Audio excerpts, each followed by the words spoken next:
with a little clip.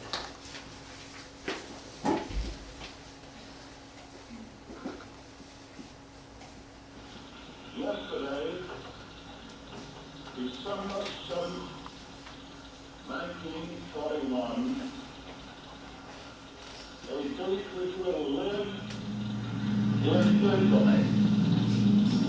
The United States of America was suddenly and deliberately attacked by naval and air forces of the Empire of Japan.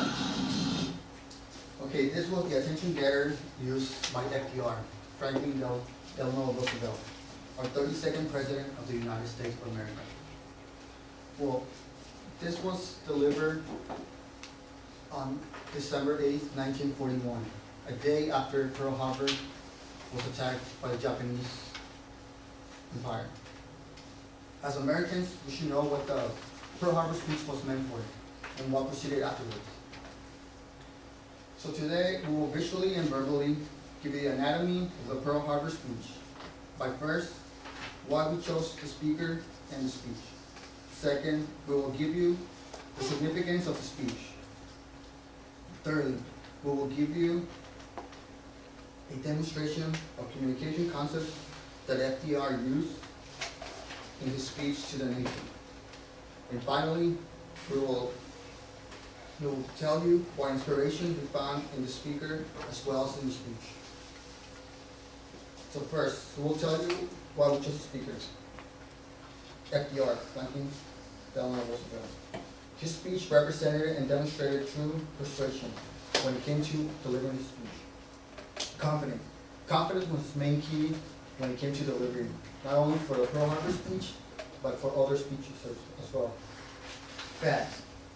Supporting evidence was always given in all his speeches. This will raise his credibility. He also gave back to the nation. He always treated each individual person as important as the next.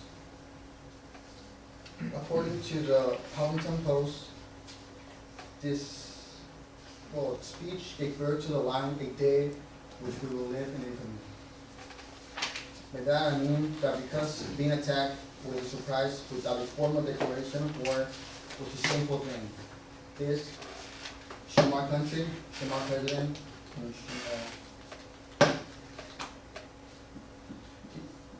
he also demonstrated a masterful work of leadership. Communications when he came in crisis. Emotion to the nation. It was the greatest generation to the greatest time to the greatest event. He showed no desperation in speech, although war was before him. He called me representative and he gave it.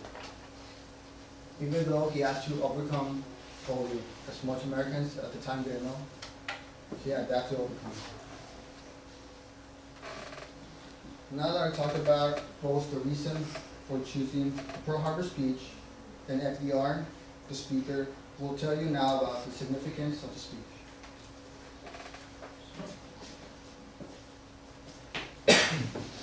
So now we'll talk about the significance of the Pearl Harbor speech given by FDR, our President of the United States, one day after the attack on Pearl Harbor. Now this wasn't just any ordinary speech. After analyzing the speech, we came to the conclusion it fell under the persuasive category. Now it wasn't any ordinary persuasive speech. We realized that it was one of the most powerful, one of the most effective, and one of the most successful persuasive speeches ever delivered to an audience. Now this wasn't just delivered to any audience, it was delivered in mass media to the American people, but specifically delivered to persuade Congress to declare war on the Japanese Empire. I believe FDR made this a powerful speech and an effective speech by strictly using credible facts. He used detailed attack information that the Japanese did on American soil and also on attacks that the Japanese did along the coastal Pacific. He also strictly avoided personal opinions, which I believe, and our group believes, that this further strengthened his persuasiveness in his speech. He effectively used motivation in his conclusions by further giving a sense of security and convincing the audience to act. FDR used this effectively by using strong motivational quotes in his conclusion. And we chose 2 quotes today to show you, and we'll show you the meaning behind these quotes and why they were so motivational.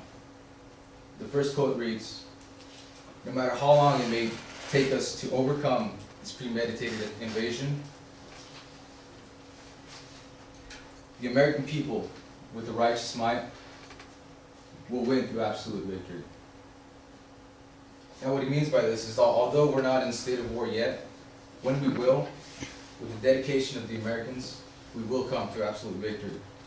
And with the second quote, I believe it reinforces his first quote, which reads, "With confidence in our armed forces, with undoubtedly determination of our people, we will gain inevitable triumph, so help us God."